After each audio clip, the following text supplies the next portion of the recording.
കൽദായരായാലും zero മലബാറായാലും മലങ്കരയായാലും മാർപ്പാപ്പ ഔദ്യോഗികമായി പഠിപ്പിക്കുന്നതാണ്. അതിനെതിരെയുള്ള എല്ലാ പഠനങ്ങളും പരിശുദ്ധ സഭയ്ക്കെതിരായിട്ടുള്ളതാണ്. അതിനെതിരെ ഒരു രീതിയിൽ നാം ചിന്തിക്കുന്നതും എഴുതുന്നതും പ്രചരിപ്പിക്കുന്നതും സഭാവിരുദ്ധതയാണ്. ഇതാണ് അതിൻ്റെ ദൈവശാസ്ത്രം. മറിയം ഉത്ഭവ പാപരഹിതയാണ്. അത് ദൈവം വെളിപ്പെടുത്തിയതാണ്. ആദ്യ നൂറ്റാണ്ടുകളിൽ പ്രഘോഷിപ്പിക്കപ്പെട്ടതാണ്. പൗരസ്ത്യ സഭകളുടെ പ്രധാന തിരുനാളാണ്. അതുകൊണ്ട് നാം ഗൗരവബുദ്ധിയ ആ പഠനത്തെ കാണുന്നു.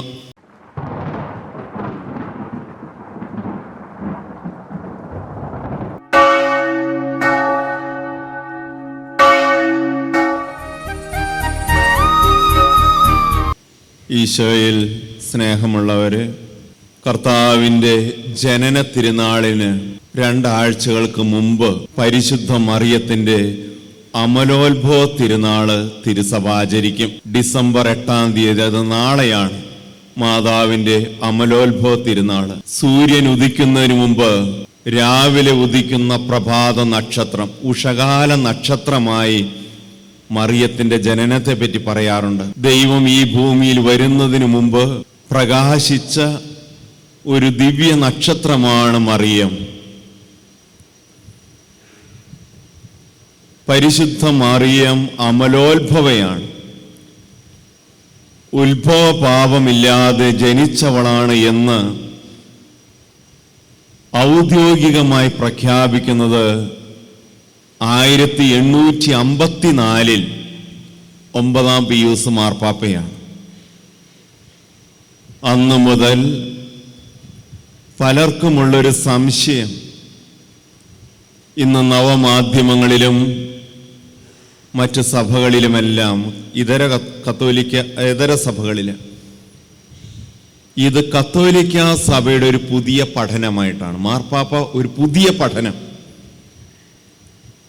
അതുകൊണ്ട് അത് വിശ്വസിക്കാൻ ബുദ്ധിമുട്ടുള്ളതുപോലെ അതിൻ്റെ പേരിൽ ഒത്തിരിയേറെ വിഭജന ശ്രമങ്ങൾ, ചിന്തകളും നമുക്ക് ഈ സമയങ്ങളിൽ നാളെ മുതൽ കാണാനായിട്ട് പറ്റും. കഴിഞ്ഞ ദിവസങ്ങളിലെല്ലാം ഉണ്ടായിരുന്നു സോഷ്യൽ മീഡിയയിലൊക്കെ. പരിശുദ്ധ മാർപ്പാപ്പ 1854 ഡിസംബർ 8-ാം തീയതി മാതാവ് അമലോത്ഭവയാണെന്ന് കത്തോലിക്ക സഭയിലുള്ളവരെല്ലാം വിശ്വസിക്കണം. അത് ദൈവം വെളിപ്പെടുത്തിയ സത്യമാണ്. അത് നമ്മുടെ വിശ്വാസത്തിൻ്റെ പ്രധാനപ്പെട്ട രഹസ്യമാണ് എന്ന് ഇന്നഫബിലിസ് ദേവൂസ് എന്ന ചാക്രിക ലേഖനത്തിലൂടെ ഔദ്യോഗികമായിട്ട് പ്രഖ്യാപിച്ചു. എന്തുകൊണ്ട് അങ്ങനെ ഒരു പ്രഖ്യാപനം ഉണ്ടായി? മാതാവ് കോ റിഡംട്രിക്സ് ആണ് എന്ന് പ്രഖ്യാപിക്കണമെന്ന് തിരുസഭയിൽ നിന്ന് ആവശ്യമുയർന്നപ്പോൾ ഇപ്പോഴത്തെ മാർപ്പാപ്പ അത് നിഷേധിക്കുകയും അങ്ങനെയല്ലെന്ന് നമ്മെ പഠിപ്പിക്കുകയും ചെയ്തു. അതുകൊണ്ട് അത് നമ്മുടെ വിശ്വാസത്തിന്റെ ഭാഗമല്ല. എന്നാൽ മാതാവ് അമലോത്ഭവയാണ് എന്നത് നമ്മുടെ വിശ്വാസത്തിന്റെ ഭാഗമാണ്, കത്തോലിക്ക വിശ്വാസത്തിന്റെ. അത് കത്തോലിക്ക റോമൻ റീത്തിന്റെ മാത്രമല്ല, സീറോ മലബാർ സഭയുടെയും സീറോ മലങ്കര സഭയുടെ എല്ലാ പൗരസ്ത്യ സഭകളും ഇതര റീത്തുകളും അവശ്യം വിശ്വസിക്കേണ്ടതാണ്. അവർ കത്തോലിക്ക സഭയുടെ ഭാഗമാണെങ്കിൽ അത് വിശ്വസിക്കേണ്ടതാണ്. മാർപ്പാപ്പ അങ്ങനെ പഠിപ്പിക്കാൻ കാരണം എന്താണ്? മാർപ്പാപ്പ അത് പഠിപ്പിക്കാൻ കാരണം അത് ബൈബിൾ വെളിപ്പെടുത്തുന്നത് കൊണ്ടാണ്.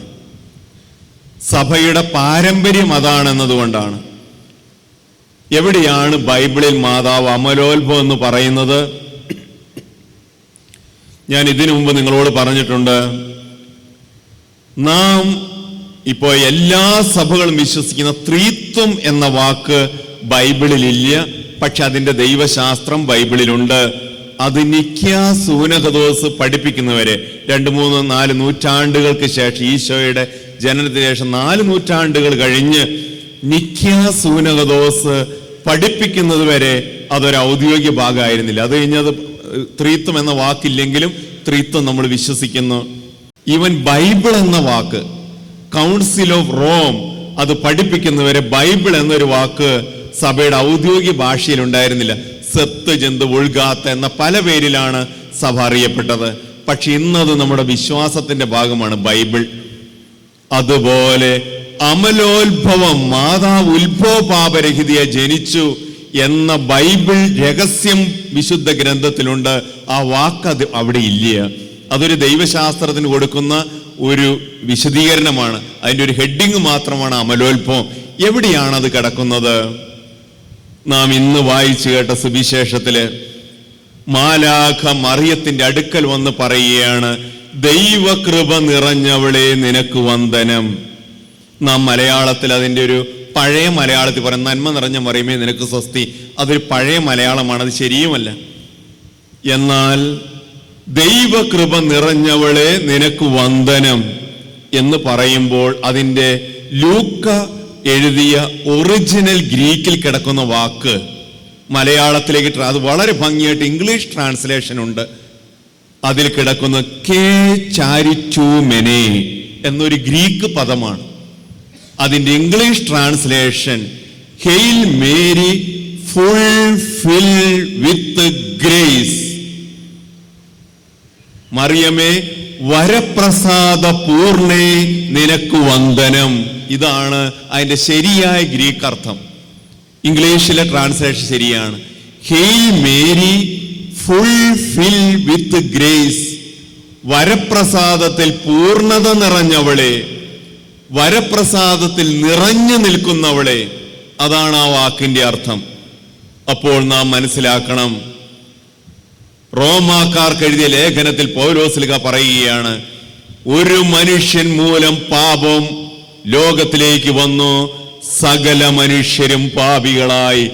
ഒരു മനുഷ്യൻ മൂലം പാപം ഭൂമിയിലേക്ക് വന്നു, ലോകത്തിലേക്ക് വന്നു, എല്ലാ മനുഷ്യരും പാപികളായി.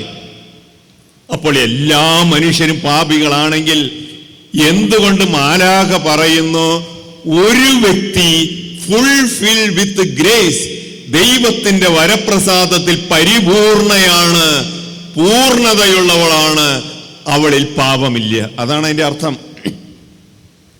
എല്ലാ മനുഷ്യരും പാപികളാണെങ്കിൽ ഒരു മനുഷ്യനിൽ, ഒരു സ്ത്രീയിൽ മാത്രം ഈ പാപം കാണാനില്ല എന്ന് സ്വർഗം പറയുകയാണ്. Fulfil with grace. അതാണ് അമലോത്ഭവം എന്നത്.